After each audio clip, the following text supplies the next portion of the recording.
ਸਤਿ ਸ਼੍ਰੀ ਅਕਾਲ, ਜੈ ਹਿੰਦ, ਆਦਾਬ। ਮੈਂ ਹਾਂ ਮਨਪ੍ਰੀਤ ਤਲਵਾੜ। ਤੁਹਾਡੇ ਸਾਰਿਆਂ ਦਾ ਸਾਡੇ ਪ੍ਰੋਗਰਾਮ ਵੀਜ਼ਾ ਅਪਡੇਟ ਦੇ ਵਿੱਚ ਸਵਾਗਤ ਹੈ।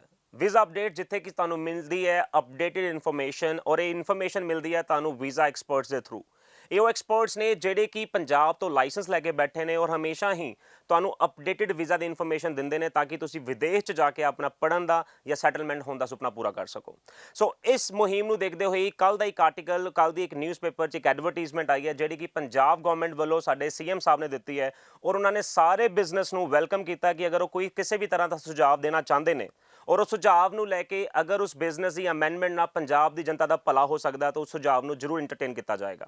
ਸੋ ਉਸ ਤੋਂ ਦੇਖਦੇ ਹੋਏ ਸਾਨੂੰ ਟਰੈਵਲ ਏਜੰਟਸ ਨੇ ਬਹੁਤ ਸਾਰੇ ਸਵਾਲ ਭੇਜੇ ਔਰ ਸਾਨੂੰ ਉਹਨਾਂ ਨੇ ਰਿਕੁਐਸਟ ਕੀਤੀ ਹੈ ਕਿ ਇਹਨਾਂ ਸਵਾਲਾਂ ਨੂੰ ਉਹ ਪੰਜਾਬ ਗੌਰਮੈਂਟ ਤੱਕ ਅਪਰੋਚ ਕੀਤਾ ਜਾਵੇ ਤਾਂ ਕਿ ਜਿਹੜਾ ਉਹਨਾਂ ਦਾ ਐਕਟ ਹੈ ਉਹਦੇ ਵਿੱਚ ਅਮੈਂਡਮੈਂਟਸ ਹੋ ਸਕਣ ਔਰ ਅਮੈਂਡਮੈਂਟ ਹੋਣ ਤੋਂ ਬਾਅਦ ਪੰਜਾਬ ਦੀ ਜਨਤਾ ਦਾ ਭਲਾ ਹੋ ਸਕੇ।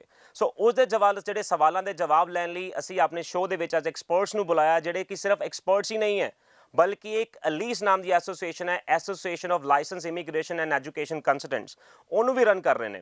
ਸੋ ਆਓ ਆਪਾਂ ਵੈਲਕਮ ਕਰਦੇ ਹਾਂ ਮਿਸਟਰ ਜਤਿੰਦਰ ਬੈਨੀਪਾਲ ਜੀ ਦਾ ਜਿਹੜੇ ਕਿ ਪ੍ਰੈਜ਼ੀਡੈਂਟ ਨੇ ਔਰ ਕੈਪਟਨ ਸੁਰਿੰਦਰਪਾਲ ਜੀ ਦਾ ਜਿਹੜੇ ਕਿ ਇਸ ਐਸੋਸੀਏਸ਼ਨ ਦੇ ਚੇਅਰਪਰਸਨ ਨੇ। ਸੋ ਸੁਰਿੰਦਰ ਜੀ, ਸਾਨੂੰ ਸਭ ਤੋਂ ਪਹਿਲਾਂ ਇਹ ਦੱਸੋ ਵੀ ਜਿਹੜਾ ਇਹ ਐਕਟ ਹੈ ਇਹਦਾ ਬੈਕਗਰਾਉਂਡ ਬਾਰੇ ਦੱਸੋ ਵੀ ਇਹ ਕਿਉਂ ਬਣਾਇਆ ਗਿਆ, ਇਸ ਐਕਟ ਬਾਰੇ ਕਿਉਂ ਗਵਰਨਮੈਂਟ ਨੇ ਸੋਚਿਆ ਕਿ ਇਸ ਐਕਟ ਨੂੰ ਇੰਟਰੋਡਿਊਸ ਕੀਤਾ ਜਾਵੇ। ਦੇਖੋ ਜੀ, ਇਹ ਐਕਟ ਜਿਹੜਾ ਹੈਗਾ ਕਿਸੇ ਟਾਈਮ ਤੇ ਆਈ ਟੇਕ ਇਟ 2012 'ਚ ਇਹ ਬਣਿਆ ਪਹਿਲਾ ਐਕਟ, ਜਿਹਨੂੰ ਕਿਹਾ ਗਿਆ Punjab prevention of human smuggling act 2012 ਜੀ। ਤੇ ਇਸ ਐਕਟ ਦੇ ਬਣਾਉਣ ਦੇ ਨਾਲ ਆਈ ਟੇਕ ਇਟ ਕਿ ਉਸ ਜਿਵੇਂ ਜਿਨ੍ਹਾਂ ਦੀ ਕੋਈ ਸੋਚ ਰਹੀ ਹੋਏਗੀ ਕਿ ਇਸ ਟ੍ਰੇਡ ਨੂੰ ਸਟ੍ਰੀਮਲਾਈਨ ਕੀਤਾ ਜਾਵੇ ਤਾਂ ਕਿ ਪੰਜਾਬ ਤੋਂ ਬਾਹਰ ਜਾਣ ਵਾਲੇ ਬੱਚੇ ਜਾਂ ਜੋ ਇਮੀਗ੍ਰੈਂਟਸ ਜੋ ਵੀ ਹੈ ਉਸ ਪ੍ਰੋਫੈਸ਼ਨ ਨੂੰ ਸਟ੍ਰੀਮਲਾਈਨ ਕੀਤਾ ਜਾਵੇ। But I am sorry to say ਇਸ ਐਕਟ ਦੇ ਵਿੱਚ ਕਾਫੀ ਤਰੁੱਟੀਆਂ ਉਸ ਸਮੇਂ ਜੋ ਵੀ ਟੀਮ ਡਰਾਫਟਿੰਗ ਕਮੇਟੀ ਰਹੀ ਹੋਏਗੀ ਉਹ ਜਿਸ ਸ਼ੇਪ 'ਚ ਇਹਨੂੰ ਦੇਣਾ ਚਾਹੁੰਦੇ ਸੀ ਉਹ ਇਹਨੂੰ ਉਸ ਸ਼ੇਪ 'ਚ ਨਹੀਂ ਬਣਾ ਸਕੇ। ਇਸ ਕਰਕੇ ਟਾਈਮ ਟੂ ਟਾਈਮ ਇਹਦੇ ਵਿੱਚ 12 'ਚ ਇਹ ਐਕਟ ਬਣਿਆ, ਫਿਰ 2013 ਦੇ ਵਿੱਚ ਕੋਈ ਨੋਟੀਫਿਕੇਸ਼ਨ ਜਾਰੀ ਹੋਇਆ, ਇਹਨੂੰ ਅੱਗੇ ਹੋਰ ਕੁਝ ਸਪੈਸੀਫਾਈ ਕੀਤਾ ਗਿਆ, ਫਿਰ ਇੱਕ ਨੋਟੀਫਿਕੇਸ਼ਨ 2014 ਦੇ ਵਿੱਚ ਆਇਆ, ਫਿਰ ਇੱਕ ਨੋਟੀਫਿਕੇਸ਼ਨ ਐਡਵਾਈਜ਼ਰੀ 2018 ਦੇ ਵਿੱਚ ਆਈ। ਮਤਲਬ ਆਪਾਂ ਕਹਿਣਾ ਚਾਹਾਂਗੇ ਜਿਹੜਾ ਇਹ ਐਕਟ ਬਣਿਆ ਕਿਤੇ ਨਾ ਕਿਤੇ ਜਿਨ੍ਹਾਂ ਨੇ ਵੀ ਐਕਟ ਬਣਾਇਆ, ਜਿਹੜੇ ਗਵਰਨਮੈਂਟ ਅਫੀਸ਼ੀਅਲਸ ਨੇ, ਉਹ ਖੁਦ ਵੀ ਇਸ ਚੀਜ਼ ਤੋਂ ਸੈਟੀਸਫਾਈ ਨਹੀਂ ਸੀ, ਇਸ ਕਰਕੇ ਟਾਈਮ ਟੂ ਟਾਈਮ ਉਹਨਾਂ ਨੇ ਅਮੈਂਡਮੈਂਟਸ ਕੀਤੀਆਂ ਨੇ। ਇਹ ਅਮੈਂਡਮੈਂਟਸ ਰਿਕੁਆਇਰਡ ਸੀ ਇਸ ਕਰਕੇ ਹੋ ਰਹੀਆਂ ਸੀ, ਜਾਂ ਉਹ ਇਸ ਐਕਟ ਨੂੰ ਲੈ ਕੇ ਪੂਰਾ ਬੁਲਟ ਪ੍ਰੂਫ ਜਿਹਨੂੰ ਆਪਾਂ ਕਹਿ ਦਿੰਦੇ ਹਾਂ ਕਿ ਉਹ ਕੌਨਫੀਡੈਂਟ ਨਹੀਂ ਸੀਗੇ ਵੀ ਐਕਟ ਬਿਲਕੁਲ ਫੁੱਲ ਪ੍ਰੂਫ ਬਣਿਆ ਹੋਇਆ। ਦੇਖੋ, ਇਸ ਸਮੇਂ ਇਹ ਕਹਿ ਸਕਣਾ ਕਿ ਇਹ ਐਕਟ ਕਿਉਂ ਬਣਿਆ, ਮੈਂ ਤਾਂ ਇਹ ਕਹਿ ਸਕਦਾ ਕਿ ਉਸ ਸਮੇਂ ਜਿਹੜੀ ਡਰਾਫਟਿੰਗ ਕਮੇਟੀ ਰਹੀ ਹੋਏਗੀ ਉਹਦੇ ਵਿੱਚ ਮੇਬੀ ਕੁਛ ਉਹਨਾਂ ਦੇ ਕੰਸਟ੍ਰੇਂਟਸ ਰਹੇ ਹੋਣਗੇ ਜਾਂ ਉਹਨਾਂ ਕੋਲ ਰਾਈਟ ਇਨਪੁਟਸ ਨਹੀਂ ਪਹੁੰਚੀਆਂ ਹੋਣੀਆਂ, ਇਸ ਕਰਕੇ ਉਹ ਇਸ ਐਕਟ ਨੂੰ ਜੋ ਰਿਕੁਆਇਰਡ ਸ਼ੇਪ ਸੀਗੀ ਉਹ ਸ਼ੇਪ ਨਹੀਂ ਦੇ ਸਕੇ। ਇਸ ਕਰਕੇ ਟਾਈਮ ਟੂ ਟਾਈਮ ਜਿਵੇਂ ਪੈਸੇਜ ਆਫ ਟਾਈਮ ਦੇ ਨਾਲ ਉਹਨਾਂ ਨੂੰ ਲੱਗਦਾ ਗਿਆ ਇਹਨੂੰ ਮੋਡੀਫਾਈ ਕਰਦੇ ਰਹੇ। ਅਜੇ ਵੀ ਇਹਦੇ ਵਿੱਚ ਬਹੁਤ ਸਾਰੀਆਂ ਕਮੀਆਂ ਨੇ, ਬਹੁਤ ਸਾਰੀਆਂ ਐਂਬੀਗੁਇਟੀਜ਼ ਨੇ, ਜਿਹਨੂੰ ਠੀਕ ਤਰ੍ਹਾਂ ਜੇ ਕੀਤਾ ਜਾਵੇ ਉਹ ਫਿਰ ਟਰੈਵਲ ਏਜੰਟਸ ਜਾਂ ਕੰਸਲਟੈਂਟਸ ਲਈ ਵੀ ਇੱਕ ਰੂਲ ਬੁੱਕ ਬਣ ਜਾਏਗੀ ਅਤੇ ਐਨਫੋਰਸਮੈਂਟ ਏਜੰਸੀਜ਼ ਲਈ ਵੀ ਇੱਕ ਰੂਲ ਬੁੱਕ ਬਣ ਜਾਏਗੀ ਟੂ ਮੇਕ ਸ਼ੋਰ ਕਿ ਇਹਨੂੰ ਠੀਕ ਤਰ੍ਹਾਂ ਇੰਪਲੀਮੈਂਟ ਕੀਤਾ ਜਾਵੇ ਅਤੇ ਇਹਨੂੰ ਠੀਕ ਤਰ੍ਹਾਂ ਫੋਲੋ ਕੀਤਾ ਜਾਵੇ। ਤੋ ਸੁਰਿੰਦਰ ਜੀ, ਇੱਕ ਤੁਹਾਡੇ ਨਾਲ ਜ਼ਰੂਰ ਸਵਾਲ ਪੁੱਛਣਾ ਚਾਹੂੰਗਾ ਜੇ ਕਿ ਸਾਡੇ ਜਿਹੜੇ ਟਰੈਵਲ ਏਜੰਟਸ ਨੇ ਸਾਨੂੰ ਬਹੁਤ ਸਾਰਾ ਸਵਾਲ ਪੁੱਛਿਆ ਹੈ। ਜਦੋਂ ਆਪਾਂ ਗੱਲ ਕਰਦੇ ਹਾਂ ਬਾਹਰ ਜਾਣ ਬਾਰੇ, ਆਪਾਂ ਗੱਲ ਕਰਦੇ ਹਾਂ ਇਮੀਗ੍ਰੇਸ਼ਨ ਕੰਸਲਟੈਂਟ, ਆਪਾਂ ਗੱਲ ਕਰਦੇ ਟਰੈਵਲ ਏਜੰਟ, ਪਰ ਜਦੋਂ ਆਪਾਂ ਲਾਇਸੈਂਸ ਦੀ ਗੱਲ ਕਰਦੇ ਹਾਂ ਜਿਹੜਾ ਕਿ ਇਹਨਾਂ ਨੇ ਟਰੈਵਲ ਏਜੰਟ ਦਾ ਜਿਹੜਾ ਐਕਟ ਬਣਿਆ ਇਹਦੇ ਵਿੱਚ ਇੱਕ ਲਾਇਸੈਂਸ ਨਹੀਂ, ਦੋ ਨਹੀਂ, ਇਹਦੇ ਵਿੱਚ 5 ਲਾਇਸੈਂਸ ਨੇ। ਦੇਖੋ ਜੀ, ਇੱਦਾਂ ਹੈ ਕਿ ਜਦੋਂ ਇਨੀਸ਼ੀਅਲ ਸਟੇਜ ਦੇ ਵਿੱਚ 2012 ਦੇ ਵਿੱਚ ਐਕਟ ਇਹ ਬਣਾਇਆ ਗਿਆ ਸੀਗਾ, ਉਸ time I think it was very clear ਉਹਨਾਂ ਨੇ ਕੀਤਾ ਹੈ, ਉਹਨਾਂ ਨੇ ਇੱਕ ਮੈਂਸ਼ਨ ਕਰਤਾ ਕਿ ਟਰੈਵਲ ਏਜੰਟ ਕੌਣ ਨੇ ਜਾਂ ਕਿਹਨਾਂ ਨੂੰ ਇਸ ਲਾਇਸੈਂਸ ਦੀ ਲੋੜ ਹੈਗੀ ਹੈ। ਉਹਦੇ ਵਿੱਚ ਜੇ ਆਪਾਂ ਦੇਖੀਏ ਤਾਂ ਉਹਦੇ ਵਿੱਚ ਉਹਨਾਂ ਨੇ ਬਿਲਕੁਲ ਵੈਰੀ ਸਪੈਸੀਫਿਕਲੀ ਲਿਖਿਆ ਹੈ ਕਿ ਕੋਈ ਵੀ ਬਿਜ਼ਨਸ ਜਾਂ ਕੋਈ ਵੀ ਪਰਸਨ ਜਿਹੜਾ ਕਿਸੇ ਬੰਦੇ ਨੂੰ ਬਾਹਰ ਜਾਣ ਲਈ ਫੈਸਿਲੀਟੇਟ ਕਰਦਾ ਹੈ, maybe for a purpose of study, maybe for the purpose of visit, maybe for any other purpose related to travel of a person outside the country, ਉਹ ਇਸ ਐਕਟ ਦੇ ਪ੍ਰਵਿਊ 'ਚ ਆਉਂਦੇ ਨੇ। But ਉਸ ਤੋਂ ਬਾਅਦ ਫਿਰ ਕੀ ਹੋਇਆ ਕਿ ਇੱਕ ਹੋਰ ਜਦੋਂ ਐਡਵਾਈਜ਼ਰੀ 2018 ਦੇ ਵਿੱਚ ਐਡਵਾਈਜ਼ਰੀ ਇਸ਼ੂ ਕੀਤੀ ਗਈ, ਉਹਦੇ ਵਿੱਚ ਉਹਨਾਂ ਨੇ ਕੀ ਕੀਤਾ, ਅਲੱਗ-ਅਲੱਗ ਕੈਟੇਗਰੀਜ਼ ਸਪੈਸੀਫਾਈ ਕਰਤੀਆਂ, ਜਿਵੇਂ ਕਿ travel agency, coaching institutes of IELTS, consultancy, ticketing agent, general sales agent. Now I fail to understand ਕਿ ਇੰਨੀਆਂ ਕੈਟੇਗਰੀਜ਼ ਦਾ ਮਤਲਬ ਕੀ ਆ। ਵੇਖਿਆ ਜਾਵੇ ਤਾਂ ਪਰਪਸ ਆਫ ਦਾ ਐਕਟ ਜੋ ਸ਼ੁਰੂ 'ਚ ਬਣਾਇਆ ਗਿਆ ਸੀ, ਇਟ ਵਾਜ਼ ਵੈਰੀ ਕਲੀਅਰ ਕਿ ਕੋਈ ਵੀ ਪਰਸਨ ਜਿਹੜਾ ਆਪਣੇ ਦੇਸ਼ ਤੋਂ ਬਾਹਰ ਜਾਣ ਲਈ ਕਿਸੇ ਬੰਦੇ ਨੂੰ ਫੈਸਿਲੀਟੇਟ ਕਰਦਾ ਆ ਉਹਨੂੰ ਇਹ ਲਾਇਸੈਂਸ ਲੈਣਾ ਜ਼ਰੂਰੀ ਹੈ। ਉਹਨੂੰ ਲਾਇਸੈਂਸ ਲੈਣਾ ਜ਼ਰੂਰੀ ਹੈ। ਬੈਨੀਪਾਲ ਜੀ, ਤੁਹਾਨੂੰ ਪੁੱਛਣਾ ਚਾਹਾਂਗਾ, ਬਹੁਤ ਸਾਰੇ ਟਰੈਵਲ ਏਜੰਟਸ ਨੇ ਇਹ ਡਿਮਾਂਡ ਕੀਤੀ ਹੈ ਕਿ 1 ਲਾਇਸੈਂਸ ਫॉर ਆਲ, ਕਿ ਇੱਕ ਲਾਇਸੈਂਸ ਹੋਣਾ ਚਾਹੀਦਾ, ਜਿਹੜੀਆਂ ਕੈਟਾਗਰੀਜ਼ ਨੇ ਅਲੱਗ-ਅਲੱਗ ਨਹੀਂ ਹੋਣੀਆਂ ਚਾਹੀਦੀਆਂ। ਕਿਆ ਤੁਸੀਂ ਇਸ ਗੱਲ ਨਾਲ ਬਿਲਕੁਲ ਤਾਲਮੇਲ ਕਰਦੇ ਹੋ ਉਹਨਾਂ ਨਾਲ? ਸਭ ਤੋਂ ਪਹਿਲਾਂ ਜੀ ਅਨਮਿਊਟ ਦੇ ਸਾਰੇ ਦਰਸ਼ਕਾਂ ਨੂੰ ਮੇਰੀ ਪਿਆਰ ਭਰੀ ਸਤਿ ਸ਼੍ਰੀ ਅਕਾਲ। ਤੁਹਾਡਾ ਵੀ ਬਹੁਤ-ਬਹੁਤ ਧੰਨਵਾਦ ਮਨਪ੍ਰੀਤ ਜੀ, ਸਾਨੂੰ you. ਮੌਕਾ ਦਿੱਤਾ ਇੱਥੇ ਆ ਕੇ ਆਪਣੀ ਗੱਲ ਰੱਖਣ ਦਾ। ਆਈ ਹੋਪ ਕਿ ਸਾਡੀਆਂ ਜਿਹੜੀਆਂ ਸੁਜੈਸ਼ਨਸ ਨੇ ਮਾਨ ਸਾਹਿਬ ਤੱਕ ਵੀ ਜਾਣਗੀਆਂ। ਗੱਲ ਇਹ ਹੈ ਕਿ ਜੋ ਤੁਸੀਂ ਕਹਿ ਰਹੇ ਹੋ ਕਿ ਸਾਰੇ ਅਲੱਗ-ਅਲੱਗ ਕੈਟਾਗਰੀਜ਼ ਦੀ ਜਗ੍ਹਾ ਇੱਕ ਲਾਇਸੈਂਸ ਚਾਹੀਦਾ ਹੈ, ਔਰ ਉਹ ਜਿੱਦਾਂ ਕੈਪਟਨ ਸਾਹਿਬ ਨੇ ਕਿਹਾ ਕਿ ਸ਼ੁਰੂ 'ਚ ਜਿਹੜਾ ਇਨੀਸ਼ੀਅਲ ਐਕਟ ਬਣਿਆ ਸੀ ਉਹ ਬਿਲਕੁਲ ਸਹੀ ਸੀਗਾ। ਉਹਦੇ 'ਚ ਸਾਰੇ ਹੀ ਜਿਹੜੇ ਅਲੱਗ-ਅਲੱਗ ਇਹਨਾਂ ਨੇ ਕੈਟਾਗਰੀਜ਼ ਬਣਾਈਆਂ ਉਹ ਇੱਕੋ ਪ੍ਰਵਿਊ ਦੇ ਅੰਡਰ ਆਉਂਦੀਆਂ ਸੀਗੀਆਂ। ਅਤੇ ਮੈਂ ਹੁਣ ਵੀ ਇਹੀ ਚਾਹੁੰਦਾ ਕਿ ਮਕਸਦ ਕੀ ਹੈ ਟਰੈਵਲ ਕੰਸਲਟੈਂਟ ਐਕਟ ਦਾ? ਮਕਸਦ ਇਹ ਹੈ ਕਿ ਜਿਹੜਾ ਬੰਦਾ ਬਾਹਰ ਭੇਜ ਰਿਹਾ ਉਹਦੇ ਉੱਤੇ ਕੋਈ ਨਿਗਾਹ ਰੱਖੀ ਜਾਵੇ, ਜਾਂ ਉਹਦੇ ਉੱਤੇ ਕੋਈ ਰਿਸਟ੍ਰਿਕਸ਼ਨਸ ਹੋਣ, ਜਾਂ ਉਹ ਕੋਈ ਮਤਲਬ ਉਹਦਾ ਸਾਰਾ ਲਾਅ ਦੇ ਹਿਸਾਬ ਨਾਲ ਚੱਲੇ ਉਹ, ਤਾਂ ਕਿ ਬੰਦੇ ਨਾਲ ਕੋਈ ਮਿਸ ਹੈਪਨਿੰਗ ਨਾ ਹੋਵੇ, ਉਹਦੇ ਨਾਲ ਕੋਈ ਫਰਾਡ ਨਾ ਹੋ ਜਾਏ। ਉਹ ਚੈੱਕ ਰੱਖਣ ਲਈ ਆਈ ਬਿਲੀਵ ਇਟ ਐਕਟ ਜਿਹੜਾ ਬਣਿਆ ਸੀਗਾ। ਅਤੇ ਉਹ ਚਾਹੇ ਬੰਦਾ ਬਾਹਰ ਵਿਜ਼ਿਟ ਲਈ ਜਾ ਰਿਹਾ, ਚਾਹੇ ਪੜ੍ਹਨ ਲਈ ਜਾ ਰਿਹਾ, ਚਾਹੇ ਪਰਮਾਨੈਂਟਲੀ ਇਮੀਗ੍ਰੇਟ ਕਰ ਰਿਹਾ, ਕੰਮ ਤੇ ਉਹ ਬਾਹਰ ਹੀ ਭੇਜ ਰਿਹਾ ਨਾ ਜੀ। ਉਹਦੇ ਵਾਸਤੇ ਅਲੱਗ-ਅਲੱਗ ਕੈਟਾਗਰੀਜ਼ ਬਣਾਉਣ ਦਾ ਕੀ ਮਤਲਬ ਹੈ? ਇਹ ਮਤਲਬ ਸਰਕਾਰ ਜ਼ਿਆਦਾ ਵਧੀਆ ਜਾਣਦੀ। ਦੇਖੋ ਇੱਕ ਚੀਜ਼ ਹੈ, ਇੱਕ ਜਿਹੜਾ ਟਰੈਵਲ ਟਿਕਟਿੰਗ ਏਜੰਟ ਦੀ ਗੱਲ ਕਰੀਏ, ਉਹਨੂੰ ਆਈਟਾ ਤੋਂ ਲਾਇਸੈਂਸ ਲੈਣਾ ਪੈਂਦਾ ਹੈ। ਹਾਂਜੀ। ਜਾਂ ਕਿਤੇ ਕਿਤੇ ਲੋਕਲ ਰਜਿਸਟ੍ਰੇਸ਼ਨਸ ਕਰਵਾਉਣੀਆਂ ਪੈਂਦੀਆਂ, ਉਹਨੂੰ ਵੀ ਇਹਨਾਂ ਨੇ ਇਸ ਐਕਟ ਦੇ ਅੰਦਰ ਪਾਇਆ ਹੋਇਆ। ਇੱਕ ਆਇਲਟਸ ਕੋਚਿੰਗ ਵਾਲਾ ਜਿਹੜਾ ਕਿ ਇੱਕ I believe is as good as other coaching centres, ਹਾਂਜੀ, ਤੇ ਉਹਨਾਂ ਨੂੰ ਵੀ ਇਹਨਾਂ ਨੇ ਇਸ ਐਕਟ ਦੇ ਵਿੱਚ ਪਾ ਰੱਖਿਆ। ਇਹਦੇ ਪਿੱਛੇ ਕੋਈ ਨਾ ਕੋਈ ਰੀਜ਼ਨ ਰਿਹਾ ਹੋਏਗਾ, ਜਾਂ ਜਦੋਂ ਬਣਿਆ ਉਹਨਾਂ ਨੇ ਕਿਹਾ ਵੀ ਇਹ ਵੀ ਆਇਲਟਸ ਕਰ ਰਿਹਾ, ਇਹਦਾ ਕਿਤੇ ਨਾ ਕਿਤੇ ਪਰਪਸ ਬਾਹਰ ਨਾਲ ਅਟੈਚਡ ਹੈ, ਇਹਨੂੰ ਵੀ ਇਸ ਕੈਟਾਗਰੀ 'ਚ ਪਾ ਦਿਓ। ਦੇਖੋ ਆਇਲਟਸ ਜਿਹੜਾ ਹੈਗਾ ਨਾ ਉਹ ਇੱਕ ਕਿਸਮ ਦਾ ਰॉ ਮਟੀਰੀਅਲ ਹੈ ਇਮੀਗ੍ਰੇਸ਼ਨ ਇੰਡਸਟਰੀ ਵਾਸਤੇ, ਸਟੂਡੈਂਟ ਵੀਜ਼ਾ ਇੰਡਸਟਰੀ ਵਾਸਤੇ। ਜੀ। ਜਿਹੜੇ ਬੱਚੇ ਬਾਹਰ ਜਾਣਾ ਚਾਹੁੰਦੇ ਨੇ ਉਹਨਾਂ ਨੂੰ ਆਇਲਟਸ ਦਾ ਐਗਜ਼ਾਮ ਜਿਹੜਾ ਹੈ ਉਹ ਬੈਠਣਾ ਹੀ ਪੈਂਦਾ ਹੈਗਾ, ਉਹਨੂੰ ਬੈਂਡਸ ਕਲੀਅਰ ਕਰਨੇ ਪੈਂਦੇ ਨੇ। ਇਸ ਕਰਕੇ ਸ਼ਾਇਦ ਇਹਨਾਂ ਨੇ ਉਸ ਨੂੰ ਟਰੈਵਲ ਏਜੰਟਸ ਦੀ ਜਿਹੜੀ ਕੈਟਾਗਰੀ ਹੈ ਉਹਦੇ ਅੰਡਰ ਪਾਤਾ। ਬਟ ਹੈ ਉਹ, ਅਗਰ ਆਪਾਂ ਪਿਓਰਲੀ ਦੇਖਿਆ ਜਾਵੇ ਤਾਂ ਉਹ ਇੱਕ ਕੋਚਿੰਗ ਇੰਸਟੀਚਿਊਟ ਹੀ ਹੈ ਜੀ, ਐਜ਼ ਐਨੀ ਸਾਇੰਸ ਕੋਚਿੰਗ ਇੰਸਟੀਚਿਊਟ ਔਰ ਐਨੀ ਹੋਰ ਕੋਈ ਐਂਟਰੈਂਸ ਐਗਜ਼ਾਮ ਦਾ ਇੰਸਟੀਚਿਊਟ ਹੈ। ਇੱਦਾਂ ਹੀ ਇੱਕ ਇੰਗਲਿਸ਼ ਪੜ੍ਹਾਉਣ ਵਾਲੀ ਟਿਊਸ਼ਨ ਕਲਾਸਿਸ ਨੇ। ਇਹ ਜਿਹੜੇ ਨੇ ਇਹ ਸਿਰਫ ਇਸ ਐਕਟ ਦੇ ਅੰਡਰ ਸਿਰਫ ਉਹ ਆਉਣੇ ਚਾਹੀਦੇ ਨੇ ਜਿਹੜੇ ਆਇਲਟਸ ਕਰਾਉਣ ਤੋਂ ਬਾਅਦ ਸਟੂਡੈਂਟ ਵੀਜ਼ਾ ਵੀ ਅਪਲਾਈ ਕਰਦੇ। ਪਰ ਤੁਸੀਂ ਇੱਕ ਚੀਜ਼ ਦੇਖੋ, ਇਹ ਸਿਰਫ ਆਇਲਟਸ ਨੂੰ ਸਪੈਸੀਫਾਈ ਕਰ ਰਹੇ ਨੇ, ਇਹਨਾਂ ਨੂੰ ਨਹੀਂ ਪਤਾ ਕਿ ਆਇਲਟਸ ਦੇ ਨਾਲ ਨਾਲ ਪੀਟੀ ਸੈਂਟਰਸ ਵੀ ਨੇ, ਸੈਲਪਿਪ ਹੈ, ਮਤਲਬ ਬਹੁਤ ਟੌਫਲਸ ਨੇ, ਬਹੁਤ ਕੁਝ ਹੈ। ਸਿਰਫ ਆਇਲਟਸ ਦਾ ਨਾਮ ਜ਼ਿਆਦਾ ਪਪੂਲਰ ਹੈ, ਇਸ ਕਰਕੇ ਇਹਨਾਂ ਨੇ ਆਇਲਟਸ ਨੂੰ ਐਡਰੈਸ ਕਰਤਾ। ਤਾਂ ਅਗਰ ਮੈਂ ਟੌਫਲ ਪੜ੍ਹਾ ਰਿਹਾ, ਕਿਆ ਮੈਨੂੰ ਉਹਦੀ ਲਾਇਸੈਂਸ ਦੀ ਜ਼ਰੂਰਤ ਨਹੀਂ ਹੈ? ਮੇਰੇ ਹਿਸਾਬ ਤੋਂ ਜ਼ਰੂਰਤ ਨਹੀਂ ਹੈਗੀ। ਕਿਉਂਕਿ ਐਕਟ ਨਹੀਂ ਕਹਿ ਰਿਹਾ। OET ਦੇ ਵਿੱਚ ਜ਼ਰੂਰਤ ਨਹੀਂ ਹੈਗੀ, PTE ਕਰਾਉਣ ਦੇ ਵਿੱਚ ਜ਼ਰੂਰਤ ਨਹੀਂ ਹੈਗੀ, ਕਿਉਂਕਿ they are also as good as IELTS. ਤੋ ਕੈਪਟਨ ਸਾਹਿਬ ਇੱਕ ਚੀਜ਼ ਹੋਰ ਪੁੱਛਣਾ ਚਾਹਾਂਗਾ ਕਿ ਬਹੁਤ ਸਾਰੇ ਟਰੈਵਲ ਏਜੰਟਸ ਨੇ ਇੱਕ ਸਵਾਲ ਕੀਤਾ ਕਿ ਜਦੋਂ ਅਸੀਂ ਲਾਇਸੈਂਸ ਰੀਨਿਊ ਕਰਵਾਉਂਦੇ ਹਾਂ, ਜਦੋਂ ਅਸੀਂ ਲਾਇਸੈਂਸ ਪਹਿਲਾਂ ਲੈ ਲਿਆ, 5 ਸਾਲ ਪਹਿਲਾਂ ਲੱਤਾ, ਅਸੀਂ ਪੂਰੇ ਜਿਹੜੇ ਇਹਨਾਂ ਦੇ ਪ੍ਰੋਟੋਕੋਲਸ ਨੇ ਅਸੀਂ ਫੋਲੋ ਕੀਤੇ ਨੇ, ਅਸੀਂ ਉਸ ਤੋਂ ਬਾਅਦ ਸਾਨੂੰ ਲਾਇਸੈਂਸ ਮਿਲ ਗਿਆ।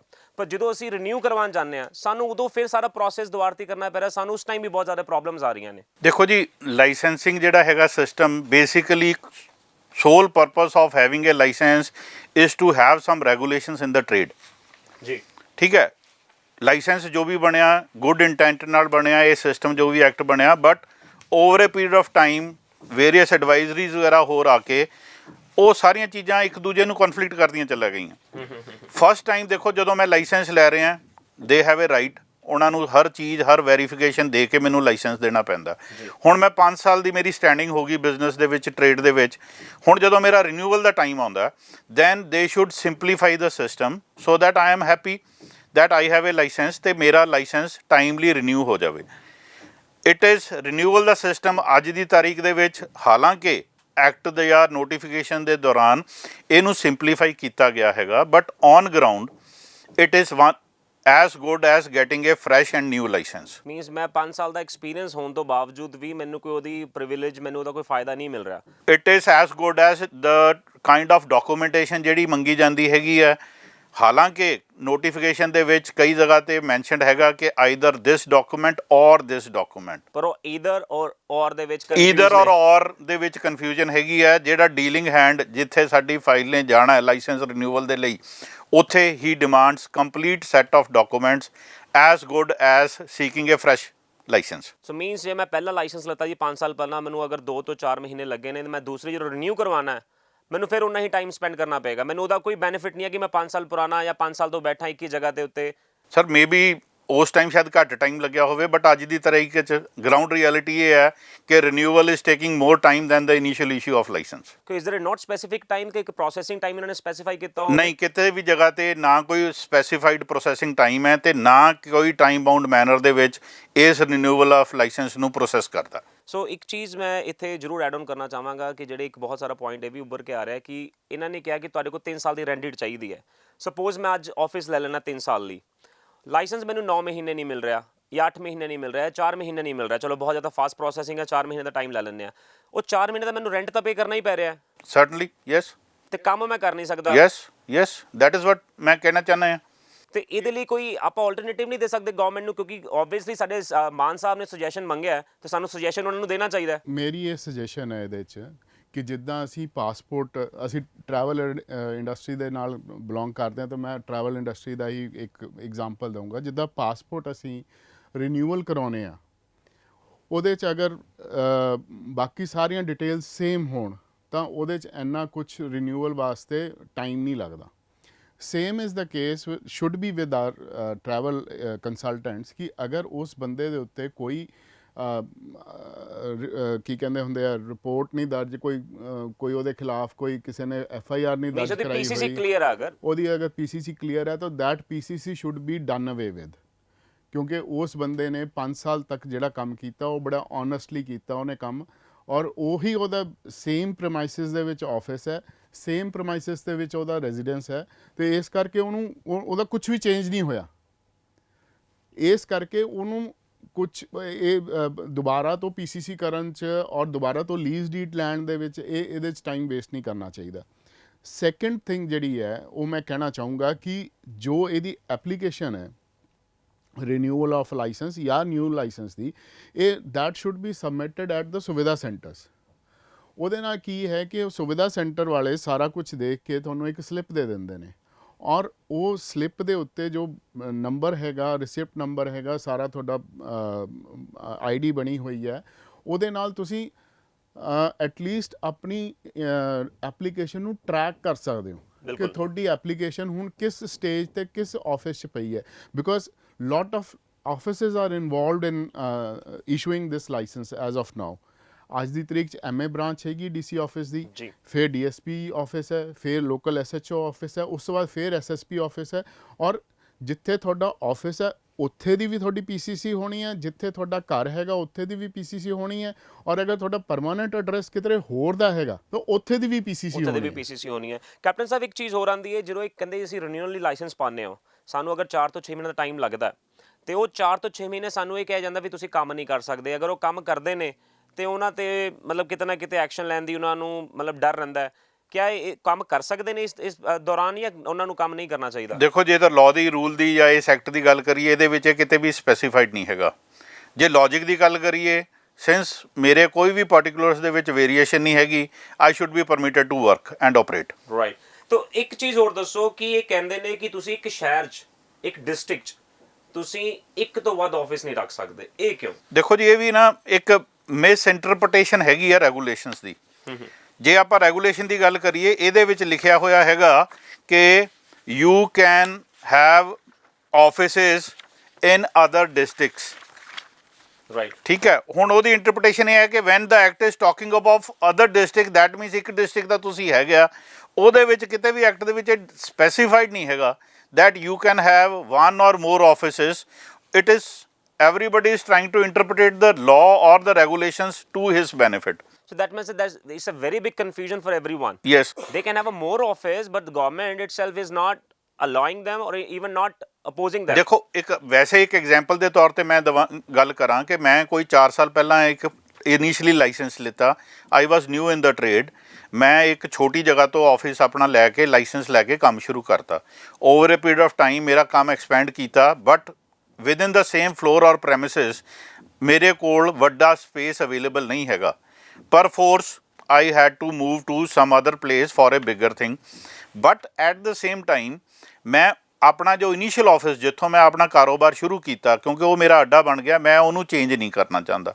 So that means let's say for example ਮੈਂ 5 ਫੇਸ 'ਚ ਆਫਿਸ ਸ਼ੁਰੂ ਕੀਤਾ, ਉਸ ਬਿਲਡਿੰਗ ਦੇ ਵਿੱਚ ਹੁਣ ਮੈਨੂੰ ਜ਼ਿਆਦਾ ਵੱਡਾ ਆਫਿਸ ਦੀ ਜਗ੍ਹਾ ਨਹੀਂ ਹੈਗੀ, ਤੇ ਅਗਲੀ ਜਿਹੜੀ ਜਗ੍ਹਾ ਮਿਲੀ ਮੈਨੂੰ 10 ਫੇਸ ਮੋਹਾਲੀ ਦੇ ਵਿੱਚ ਵੱਡਾ ਫਲੋਰ ਮਿਲ ਗਿਆ। ਜੀ। So I should be permitted to have 2 offices within the same city or town, yes. But law or the regulations are very quiet on that. ਅਸੀਂ ਮਤਲਬ ਇਹਨੂੰ ਕਿਸੇ ਬ੍ਰਾਂਡਸ ਨਾਲ ਕੰਪੇਅਰ ਨਹੀਂ ਕਰਾਂਗੇ, ਪਰ ਅਸੀਂ ਦੇਖ ਸਕਦੇ ਹਾਂ ਅਗਰ ਰੋਡ ਤੇ ਜਾ ਰਹੇ ਹਾਂ ਵੀ ਸੇਮ ਬ੍ਰਾਂਡ ਦਾ ਆਫਿਸ ਇੱਥੇ ਹੈ, 2 ਕਿਲੋਮੀਟਰ ਬਾਅਦ ਫੇਰ ਹੈ, 2 ਕਿਲੋਮੀਟਰ ਬਾਅਦ ਫੇਰ ਹੈ। Yes. ਮਤਲਬ ਅਗਰ ਅਲੱਗ-ਅਲੱਗ ਬ੍ਰਾਂਡਸ ਦੀ ਗੱਲ ਕਰੀਏ ਤਾਂ why not our industry. Yes, certainly that is the point. ਔਰ ਇੱਕ ਚੀਜ਼ ਹੋ ਰਹੀ ਕਹਿ ਰਹੇ ਵੀ ਜਿਹੜਾ ਮਿਨੀਮਮ ਸਪੇਸ ਹੈ ਤੁਹਾਡੇ ਆਫਿਸ ਦੀ ਉਹ 900 ਸਕੁਅਰ ਫੀਟ ਚਾਹੀਦੀ ਹੈ, ਉਹਦਾ ਕੰਸਰਨ ਕੀ ਹੈ 900 ਸਕੁਅਰ ਫੀਟ ਨਾਲ? ਦੇਖੋ, I ਮੇਰਾ don't- ਆਫਿਸ 400 ਸਕੁਅਰ ਫੀਟ 'ਚ ਚੱਲ ਸਕਦਾ, ਮੈਂ ਇੱਕ ਕੰਸਲਟੇਸ਼ਨ ਦੇਣੀ ਹੈ। ਦੇਖੋ, ਆਈ ਡੋਂਟ ਨੋ ਹੁਣ ਇਹ 900 ਸਕੁਅਰ ਫਿਟ ਜਿਹੜਾ 900 ਦੀ ਫਿਗਰ ਹੈ, ਲਾਅ ਬਣਾਉਣ ਵਾਲਿਆਂ ਨੇ ਜਾਂ ਡਰਾਫਟਿੰਗ ਕਮੇਟੀ ਜਿਹੜੀ ਵੀ ਉਸ ਸਮੇਂ ਰਹੀ ਹੋਏਗੀ, how did they arrive at this figure of 900 square feet? ਹੁਣ ਮੈਂ ਜੇ ਹੈਗਾ, let's say there is no specified ਕਿ how many people should be working in the office. ਹੁਣ ਮੈਂ ਸਿੰਗਲ ਪਰਸਨ ਹੈਗਾ, I am happy handling my clients myself. I can manage in a small office of maybe 100 square feet. So where does it say from how they arrived at this figure of 900 square feet? It's a $1 million question. It's a $1 million question, right? And we'll find the person who can answer it. Yes. ਇਹਦੇ 'ਚ ਨਾ ਮੈਂ ਇੱਕ ਹੋਰ ਚੀਜ਼ add ਕਰਨੀ ਚਾਹੂੰਗਾ। ਜਦੋਂ ਵੀ ਤੁਸੀਂ ਲਾਇਸੈਂਸ ਅਪਲਾਈ ਕਰਦੇ ਹੋ ਤਾਂ ਤੁਹਾਨੂੰ ਇੱਕ 3 ਸਾਲ ਦੀ ਲੀਜ਼ ਬਣਾਉਣੀ ਪੈਂਦੀ ਹੈ ਜੀ। ਹੁਣ ਬਹੁਤ ਸਾਰੇ ਕੰਸਲਟੈਂਟਸ ਇਹੋ ਜਿਹੇ ਨੇ ਜਿਨ੍ਹਾਂ ਦੇ ਬਿਲਡਿੰਗ ਜਿਹੜੀ ਹੈ ਉਹ ਜਾਂ ਤਾਂ ਇਨਹੈਰਿਟਡ ਹੈ, ਜਾਂ ਉਹ ਆਪਣੇ ਪੇਰੈਂਟਸ ਦੇ ਨਾਮ ਤੇ ਹੈ, ਜਾਂ ਵਾਈਫ ਦੇ ਨਾਮ ਤੇ ਹੈ, ਜਾਂ ਕਿਸੇ ਹੋਰ ਜਾਂ ਕਿਸੇ ਵੈਲ ਵਿਸ਼ਰ ਦੀ ਹੈ, ਤੁਸੀਂ ਕਹਿ ਸਕਦੇ ਕਿਸੇ ਦੇ ਵੀ ਹੋਰ। ਪਰ ਉੱਥੇ ਉਹ ਹੁਣ ਮੈਂ ਆਪਣੇ ਫਾਦਰ ਦੇ ਨਾਲ ਲੀਜ਼ ਐਗਰੀਮੈਂਟ ਥੋੜੀ ਕਰੂੰਗਾ, ਜਾਂ ਮੈਂ ਆਪਣੀ ਵਾਈਫ ਦੇ ਨਾਲ ਲੀਜ਼ ਐਗਰੀਮੈਂਟ ਥੋੜੀ ਕਰੂੰਗਾ ਕਿ ਮੈਂ ਕਿਰਾਇਆ ਦੇ ਰਿਹਾ, ਨਾ ਉਹ ਮੇਰੇ ਤੋਂ ਕਿਰਾਇਆ ਲੈ ਰਹੇ ਨੇ। ਜੀ। ਤੋ ਉਹ ਉਸ ਚੀਜ਼ ਨੂੰ ਵੀ ਇਸ ਐਕਟ ਦੇ ਵਿੱਚ ਬਹੁਤ ਸਾਇਲੈਂਟ ਹੈਗਾ। ਉਹ ਐਕਟ ਇਸ ਬਾਰੇ ਕੁਝ ਨਹੀਂ ਕਹਿੰਦਾ। ਔਰ ਜੋ ਡੀਲਿੰਗ ਹੈਂਡ ਨੇ, ਜੋ ਗਰਾਊਂਡ ਰਿਐਲਿਟੀ ਹੈ ਉਹ ਇਹ ਹੈ, ਸਰ ਜੀ ਲੀਜ਼ ਐਗਰੀਮੈਂਟ ਚਾਹੀਦਾ 3 ਸਾਲ ਦਾ। ਬਿਲਕੁਲ, ਦੇ ਵੈਰੀ ਯੂ ਕੈਨ ਸੇ ਦੇ ਵੈਰੀ ਫਨੀਕੀ ਅਬਾਊਟ ਇਟ। ਔਰ ਕਿਉਂਕਿ ਉਹਨਾਂ ਨੂੰ ਇੱਕ ਚੀਜ਼ ਆ, ਉਹ ਸਿਰਫ ਲਕੀਰ ਨੂੰ ਪੜ੍ਹ ਰਹੇ ਨੇ ਤੇ ਉਹਦੇ ਆਧਾਰ ਤੇ ਹੀ ਚੱਲ ਰਹੇ ਨੇ ਵੀ ਇਹਨੂੰ ਤੁਸੀਂ ਬਸ ਪੂਰਾ ਕਰਨਾ ਹੈ। ਹਾਂ, I think N affidavit from the owner of the building ਕਿ ਮੇਰਾ ਇਹ ਸਨ ਹੈ, ਜਾਂ ਮੇਰੀ ਇਹ ਡਾਟਰ ਹੈ, ਜਾਂ ਮੇਰਾ ਇਹ ਹਸਬੈਂਡ ਹੈ, ਜਾਂ ਮੇਰਾ ਬ੍ਰਦਰ ਹੈ, ਜਾਂ ਮੇਰੀ ਸਿਸਟਰ ਹੈ, ਮੈਂ ਇਹਨੂੰ ਇਹ ਪ੍ਰਮਾਈਸਿਸ ਜਿਹੜਾ ਹੈ ਫ੍ਰੀ ਆਫ ਕਾਸਟ ਯੂਜ਼ ਕਰਨ ਵਾਸਤੇ ਦਿੱਤਾ ਹੋਇਆ, ਤੇ ਉਹ affidavit should be sufficient enough. ਦੇਖੋ, ਇੱਥੇ ਇਹ ਗੱਲ ਆਉਂਦੀ ਹੈ ਕਿ ਜੇ ਵੈਸੇ ਗੱਲ ਕਰੀਏ, ਦੇਰ ਇਜ਼ ਅ ਨੋਟੀਫਿਕੇਸ਼ਨ ਜਿਹਦੇ ਵਿੱਚ ਵੈਰੀ ਕਲੀਅਰਲੀ ਨੋਟੀਫਿਕੇਸ਼ਨ, ਜੇ ਮੈਂ ਗੱਲ ਕਰਾਂ ਤਾਂ ਸੈਪਟੈਂਬਰ 14 ਦਾ ਇੱਕ ਨੋਟੀਫਿਕੇਸ਼ਨ ਹੈ ਜਿਹਦੇ ਵਿੱਚ ਉਹਨਾਂ ਨੇ ਵੈਰੀ ਕਲੀਅਰਲੀ ਦਿੱਤਾ ਹੋਇਆ ਹੈਗਾ ਕਿ either this document or that document, right. ਠੀਕ ਹੈ, ਬਟ ਔਰ ਵਾਲੇ ਨੂੰ ਕੋਈ ਨਹੀਂ ਕਰਦਾ। ਦੇਖੋ, ਮੈਂ ਉਹੀ ਕਹਿ ਰਿਹਾ, ਜਿਹੜਾ ਈਦਰ ਔਰ ਸ਼ਬਦ ਚ ਯੂਜ਼ ਹੋਇਆ ਹੈ, ਉਹਨੂੰ ਸਿੰਪਲੀ ਇਗਨੋਰ ਕੀਤਾ ਗਿਆ। ਉਹਨੂੰ ਔਰ ਦੀ ਜਗ੍ਹਾ ਆਲ ਕਰ ਦਿੱਤਾ ਗਿਆ। ਬਿਲਕੁਲ ਬਿਲਕੁਲ, ਔਰ ਦੀ ਜਗ੍ਹਾ ਨੂੰ ਆਲ ਕਰਤਾ ਗਿਆ। ਬਿਲਕੁਲ ਬਿਲਕੁਲ, ਮੈਂ ਐਗਰੀਡ ਹਾਂ ਇਸ ਚੀਜ਼ ਨਾਲ। ਔਰ ਇੱਕ ਚੀਜ਼ ਹੋਰ ਹੈ, ਕਿਤੇ ਨਾ ਕਿਤੇ ਕੈਪਟਨ ਸਾਹਿਬ ਇਹ ਚੀਜ਼ ਦੇ ਥੋੜਾ ਗੌਰ ਕਰੋ ਕਿ ਇਸ ਜਿਹੜਾ ਐਕਟ ਹੈ, ਇਮੀਗ੍ਰੇਸ਼ਨ ਐਕਟ, ਇਹ ਇੱਕ ਹਵਾ ਬੰਦਾ ਜਾ ਰਿਹਾ ਹੈ, ਕਿਉਂਕਿ ਇਹਦਾ ਕਿਤੇ ਨਾ ਕਿਤੇ ਮਿਸਯੂਜ਼ ਬਹੁਤ ਜ਼ਿਆਦਾ ਹੋ ਰਿਹਾ ਹੈ। ਬਹੁਤ ਸਾਰੀਆਂ ਇਹੋ ਜਿਹੀਆਂ ਕੰਪਲੇਂਟਸ ਉੱਭਰ ਕੇ ਆਈਆਂ ਨੇ ਜਿਨ੍ਹਾਂ ਨੂੰ ਇਨਵੈਸਟੀਗੇਸ਼ਨ ਕੀਤਾ ਗਿਆ ਡੀਪ ਦੇ ਵਿੱਚ ਕਿ ਪਰਸਨਲ ਡਿਸਪਿਊਟ ਸੀਗਾ, but that was converted into immigration. ਦੇਖੋ ਜੀ, ਹੁਣ ਇੰਨੀ ਦੇਰ ਹੋ ਗਈ ਇਹ ਐਕਟ ਬਣੇ ਨੂੰ, ਹੈ ਨਾ, 2014 18 ਸਾਰਾ ਕੁਝ ਹੋ ਗਿਆ। ਜਿਹੜੀ ਚੀਜ਼ ਬਣਦੀ ਹੈ, it is never possible to bring an act into the right shape in the very first go. Right. ਤੇ ਸਮੇਂ ਦੀ ਨਜ਼ਾਕਤ ਦੇ ਹਿਸਾਬ ਨਾਲ ਇੰਨੇ ਸਾਲਾਂ 'ਚ ਹੁਣ ਆਪਣੀ ਇਹ ਲੋੜ ਬਣਦੀ ਹੈ ਕਿ ਆਪਾਂ ਇਹ ਐਕਟ ਦੀ ਯੂਟਿਲਿਟੀ ਨੂੰ ਜਰਾ ਕੋਈ ਐਕਸਪਰਟ ਗਰੁੱਪ ਇਹਨੂੰ ਸਟੱਡੀ ਕਰੇ ਜੀ। ਇਹਦੇ ਵਿੱਚ ਅਮੈਂਡਮੈਂਟਸ ਜੋ ਵੀ ਸ਼ੋਧ ਰਿਕੁਆਇਰਡ ਨੇ ਉਹ ਕਰੇ। ਇਹਦੇ ਯੂਜ਼ ਮਿਸਯੂਜ਼, ਦੇਖੋ ਇਹ ਦੋਨੋਂ ਚੀਜ਼ਾਂ ਪੈਰਲਲ ਚੱਲਦੀਆਂ ਨੇ। ਕੋਈ ਵੀ ਜਿਹੜੀ ਚੀਜ਼ ਬਣਦੀ ਹੈ ਉਹਦੇ ਯੂਜ਼ਸ ਵੀ ਨੇ, ਉਹਦੇ ਮਿਸਯੂਜ਼ਸ ਵੀ ਨੇ। Maybe over a period of time ਜਿਵੇਂ ਜਿਵੇਂ ਲੋਕਾਂ ਦੀ ਸਮਝ ਆਈ ਜਾਂਦਾ, maybe misuse at times in certain cases ਜ਼ਿਆਦਾ ਵੀ ਹੋਣ ਲੱਗ ਜਾਂਦਾ। ਇਸ ਐਕਟ ਦਾ ਜਿਹੜਾ ਮਿਸਯੂਜ਼ ਇਹ ਹੈਗਾ, ਹੁਣ ਅੱਜ ਦੀ ਤਰੀਕ 'ਚ ਆਈ ਬਿਲੀਵ ਪੰਜਾਬ ਗੌਰਮੈਂਟ ਦੀਆਂ ਕੋਈ ਡਾਇਰੈਕਸ਼ਨਸ ਨੇ ਪੁਲਿਸ ਡਿਪਾਰਟਮੈਂਟ ਨੂੰ ਬੇਸਿਕਲੀ ਕਿ ਦੇ should avoid getting into certain cases ਜੋ ਮਿਊਚੁਅਲ ਲੈਣ ਦੇਣ ਹੈ ਜਾਂ ਪੈਸੇ ਦਾ ਰੌਲਾ ਆ ਵਿੱਚ ਇਨਵੋਲਵਡ ਫਾਈਨੈਂਸ਼ੀਅਲਸ, ਕਿ ਉਹਨਾਂ ਨੂੰ ਤੁਸੀਂ ਡਾਇਰੈਕਟ ਕਰੋ ਕੋਰਟ ਦੇ ਪਾਸੇ, ਤੇ police should try to not to get involved in such cases.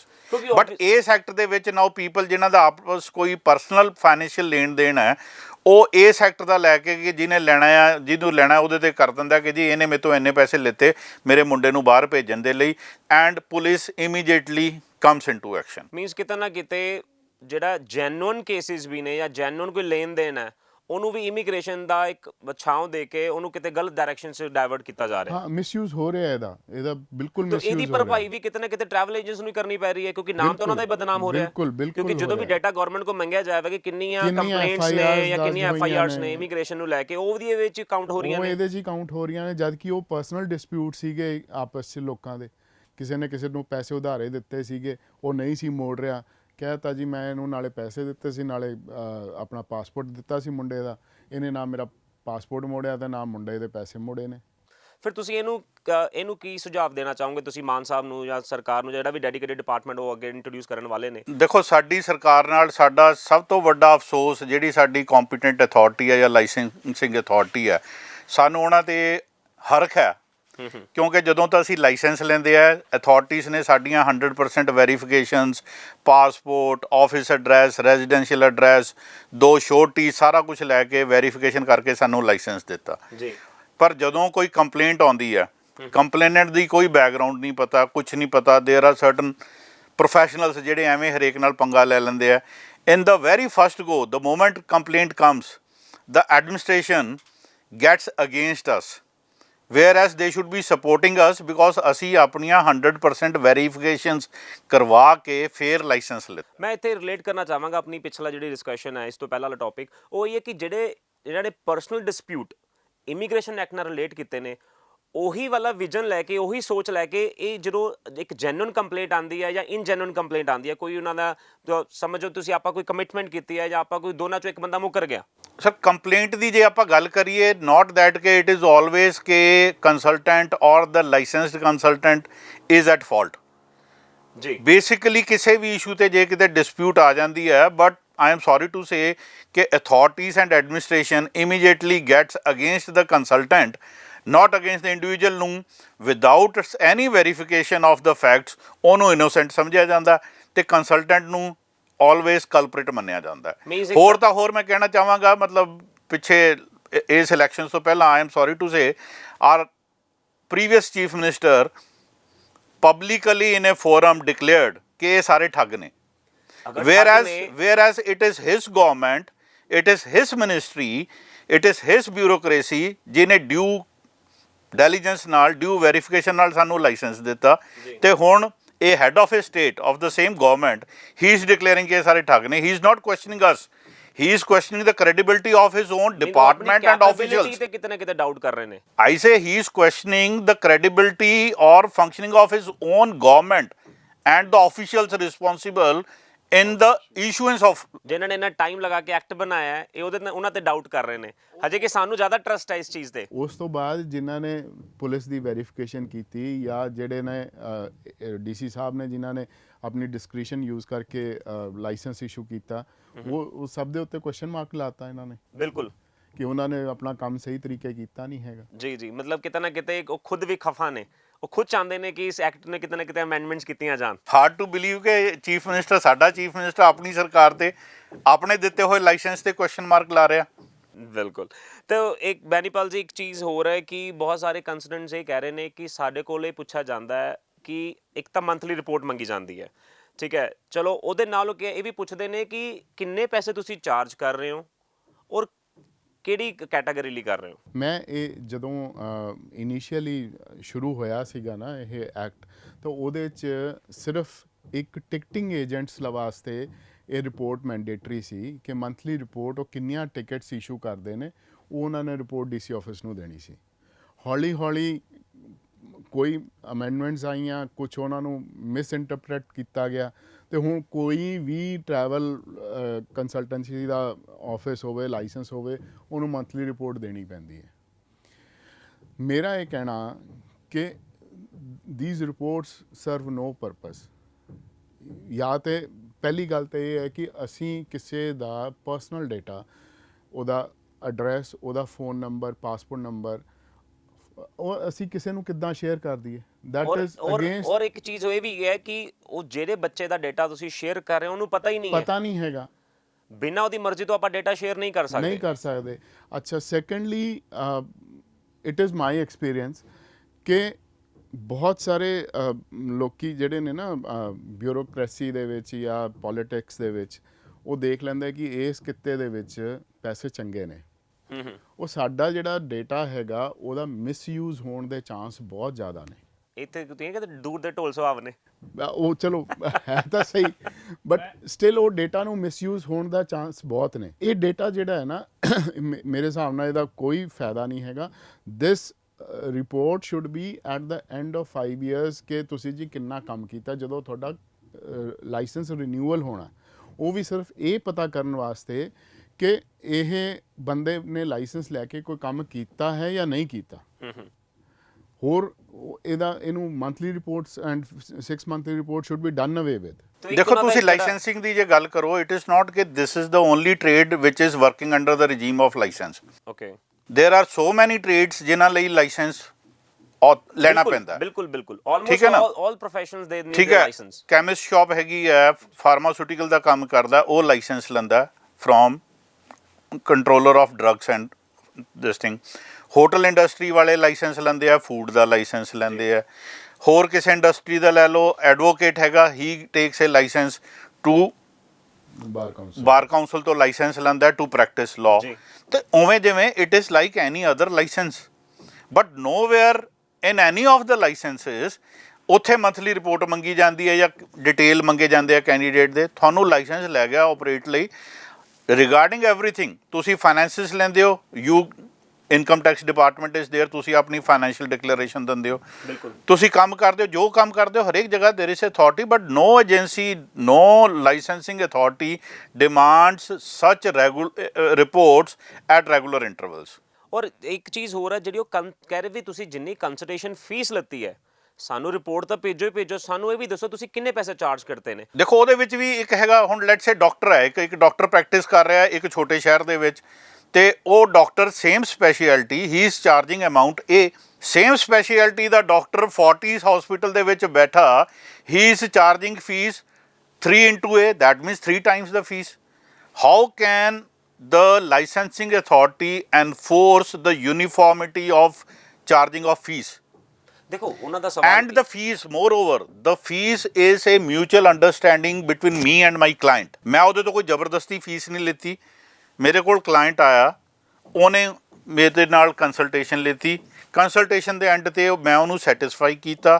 Satisfy ਹੋਣ ਤੋਂ ਬਾਅਦ he asked me the fee and he accepted to pay me that fee, ਦੇਖੋ so that I delivered him, gave him the services. Captain Sahib fees ਤਾਂ ਪੇ ਕੀਤੀ, ਕੋਈ issue ਨਹੀਂ ਹੈ। Yes. ਉਹ ਕਹਿੰਦੇ ਕਿੰਨੀ ਫੀਸ ਕੀਤੀ, ਪੇ ਕੀਤੀ ਹੈ ਜਾਂ ਤੁਸੀਂ ਲਿੱਤੀ, ਉਹ ਵੀ ਸਾਨੂੰ ਦੱਸੋ। ਉਹੀ ਤਾਂ ਹੈਗਾ ਨਾ। ਉਹ ਕਹਿੰਦੇ ਵੀ ਅਸੀਂ ਕਿਉਂ ਦੱਸੀਏ, ਕੋਈ ਇੱਕ ਲਾਇਰ ਨਹੀਂ ਦੱਸ ਰਿਹਾ, ਇੱਕ ਡਾਕਟਰ ਨਹੀਂ ਦੱਸ ਰਿਹਾ, ਅਸੀਂ ਕਿਉਂ ਦੱਸੀਏ? ਇਹ ਵੀ ਪ੍ਰੋਫੈਸ਼ਨਲ। ਇੱਕ ਲਾਇਰ ਹੈ, ਇੱਕ ਲਾਇਰ ਹੈਗਾ, ਸੇਮ ਲਾਇਰ ਸੇਮ ਕੋਰਟ ਦੇ ਵਿੱਚ ਇੱਕ ਵਕੀਲ ਕੁਝ ਪੈਸੇ ਲੈਂਦਾ ਜੀ, ਇੱਕ ਵਕੀਲ ਉਹਦੇ maybe 50 times more ਇੱਕ ਸਿੰਗਲ ਸਟੈਂਡਿੰਗ ਦੀ ਫੀਸ ਲੈਂਦਾ। This is the prerogative of income tax department. Government in no way should be bothered about how much money we charge. Until unless we do not give them the receipts, you know, we do not give them some evidence. ਅਗਰ clients satisfied ਨੇ ਤਾਂ ਉਹ ਅਗਰ ਉਹ ਕਹਿ ਰਿਹਾ ਕਿ ਮੈਂ ਇਹ ਸਰਵਿਸਿਜ਼ ਵਾਸਤੇ ਮੈਂ ਇੰਨਾ ਅਮਾਊਂਟ ਪੇ ਕਰਨ ਨੂੰ ਤਿਆਰ ਹਾਂ ਔਰ ਮੈਂ ਉਹ ਸਰਵਿਸਿਜ਼ ਪ੍ਰੋਵਾਈਡ ਕਰਨ ਨੂੰ ਤਿਆਰ ਹਾਂ ਜਸਟ ਐਜ਼ ਅ ਲਾਇਰ,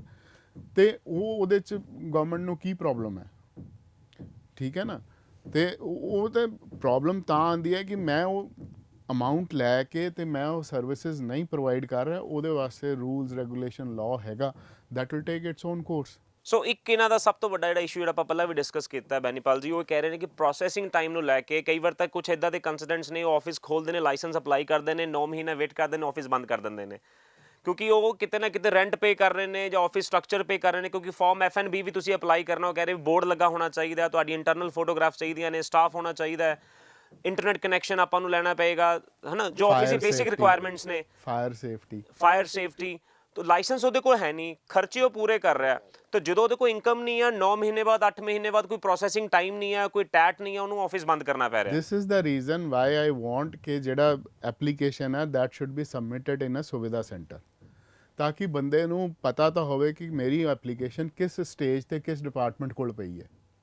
ਦੇਖੋ ਟੂ ਸਿੰਪਲੀਫਾਈ ਇਟ ਫਰਦਰ ਮੈਂ ਕਹਾਂਗਾ ਜਿਵੇਂ ਮੈਂ ਇਨੀਸ਼ੀਅਲੀ ਲਾਇਸੈਂਸ ਲੈ ਰਿਹਾ ਮੇਰੇ ਖਰਚੇ ਜਿੱਦਣ ਮੈਂ ਕੀਤਾ ਮੈਂ ਬਿਲਡਿੰਗ ਰੈਂਟ ਤੇ ਲੈ ਲਈ ਹੋਰ ਜੋ ਵੀ ਇਨਫਰਾਸਟ੍ਰਕਚਰ ਮੈਂ ਕ੍ਰੀਏਟ ਕਰਤਾ the day I submit my application and I pay my fee I should be permitted to work with a self declaration from my side ਕਿ ਖੁਦਾ ਨਾ ਖਾਸਤਾ ਜੇ ਤੁਹਾਨੂੰ ਮੇਰੇ ਅਗੇਂਸਟ ਕੋਈ ਵੀ ਰਿਕਮੈਂਡੇਸ਼ਨ ਗਲਤ ਮਿਲੀ ਤੇ I will close my establishment ਜਾਂ ਇਹਦੀ ਐਡ ਆਨ ਇਹ ਵੀ ਕਰਾ ਹੋ ਸਕਦੀ ਹੈ ਕਿ ਉਹ ਬੰਦਾ ਆਪਣੀ ਪੀਸੀਸੀ ਕਰਾ ਕੇ ਪਹਿਲਾਂ ਦੇ ਦੇ PCC doesn't take much time PCC ਕਰਾ ਕੇ ਦੇ ਸਕਦਾ ਉਹਦਾ ਕਰੈਕਟ ਡਿਸਾਈਡ ਹੋ ਗਿਆ ਹੁਣ ਉਸ ਤੋਂ ਬਾਅਦ ਤੁਸੀਂ ਉਹਦੀ ਪੂਰੀ ਫਾਰਮੈਲਿਟੀਜ਼ ਰੱਖੋ ਔਰ ਉਹਨੂੰ ਤੁਸੀਂ ਅਪਰੂਵ ਕਰਨਾ ਜਾਂ ਰਿਜੈਕਟ ਕਰਨਾ ਕਰ ਸਕਦੇ ਅਸੀਂ ਇਹੀ ਕਹਿ ਰਹੇ ਹਾਂ ਕਿ there is a need to simplify the system ਖਾਸ ਕਰ ਰਿਨਿਊਅਲ ਦਾ ਜਦੋਂ ਕੰਸਲਟੈਂਟ ਦੇ ਅਗੇਂਸਟ ਕੋਈ ਕੰਪਲੇਂਟ ਨਹੀਂ ਹੈ ਕੋਈ ਉਹਦਾ ਕੁਝ ਪਾਰਟਿਕੂਲਰ ਚੇਂਜ ਨਹੀਂ ਹੋਏ ਹੈਗੇ ਤਾਂ ਉਹਨੂੰ ਇਮੀਡੀਏਟਲੀ ਉਹ ਰਿਨਿਊਅਲ ਫੀਸ ਦੇਵੇ ਤੇ ਉਹਦਾ ਰਿਨਿਊਅਲ ਸਰ ਦੇਖੋ ਆਪਾਂ ਨਵੀਂ ਗੱਡੀ ਲੈਨੇ ਆ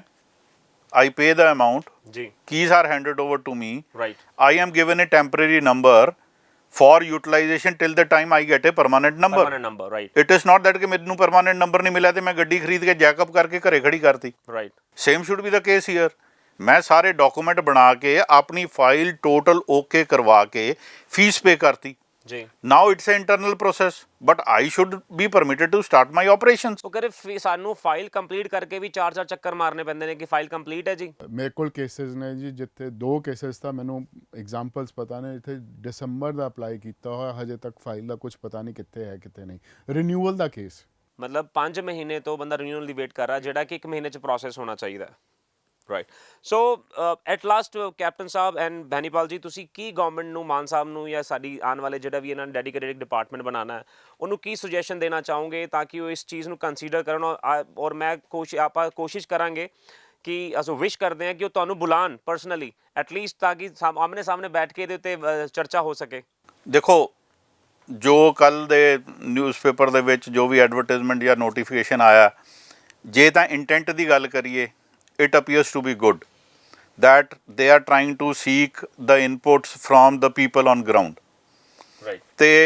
motive they say ਕਿ it is ease of doing business ease of doing business right ਤੇ ਅਸੀਂ ਵੀ ਸੀਐਮ ਸਾਹਿਬ ਤੱਕ ਜਾਂ ਕੰਸਰਨਡ ਆਫੀਸ਼ੀਅਲਸ ਤੱਕ ਇਹ ਪਹੁੰਚਾਉਣਾ ਚਾਹੁੰਦੇ ਹਾਂ ਕਿ let's move forward with this good intent ਤੇ ਸਾਡੀਆਂ ਜਿਹੜੀਆਂ ਇਨਪੁਟਸ ਨੇ ਜਾਂ ਮੇਬੀ ਫॉर ਫਰਦਰ ਕਿ 1-to-1 ਵੀ ਜੇ ਕਿਸੇ ਨੇ ਸਾਡੀ ਕਿਤੇ ਲੋੜ ਪਵੇ to be part of any study group ਜਿਹੜਾ ਕੋਈ ਸਟੱਡੀ ਕਰਕੇ ਰਿਕਮੈਂਡੇਸ਼ਨਸ ਦੇ we will like to join that group so that ਸਾਡੇ ਟ੍ਰੇਡ ਦੇ ਰਿਲੇਟਡ ਜੋ ਵੀ ਰੂਲਸ ਨੇ ਰੈਗੂਲੇਸ਼ਨਸ ਨੇ ਉਹਨਾਂ ਨੂੰ ਇੱਕ ਸਹੀ ਤਰੀਕੇ ਨਾਲ ਡਰਾਫਟ ਕੀਤਾ ਜਾ ਸਕੇ ਜਿਹਦੇ ਨਾਲ ਕੰਮ ਕਰਨ ਵਾਲਿਆਂ ਨੂੰ ਵੀ ਸਹੂਲੀਅਤ ਹੋਵੇ ਤੇ ਲਾਅ ਐਨਫੋਰਸਮੈਂਟ ਵਾਲਿਆਂ ਨੂੰ ਵੀ ਸਹੂਲੀਅਤ ਹੋਵੇ ਤੇ ਕੋਈ ਐਂਬੀਗੁਇਟੀ ਨਾ ਹੋਵੇ ਇੱਕ ਚੀਜ਼ ਮੈਂ ਹੋਰ ਇੱਥੇ ਐਡ ਆਨ ਕਰਨਾ ਚਾਹੁੰਦਾ ਕੈਪਟਨ ਸਾਹਿਬ ਦੀ ਗੱਲ ਤੋਂ ਉੱਤੇ ਕਿ ਅਕੋਰਡਿੰਗ ਟੂ ਐਕਟ ਡੀਸੀ ਆਪ SSP DSP they are required to conduct regular field checks in the market to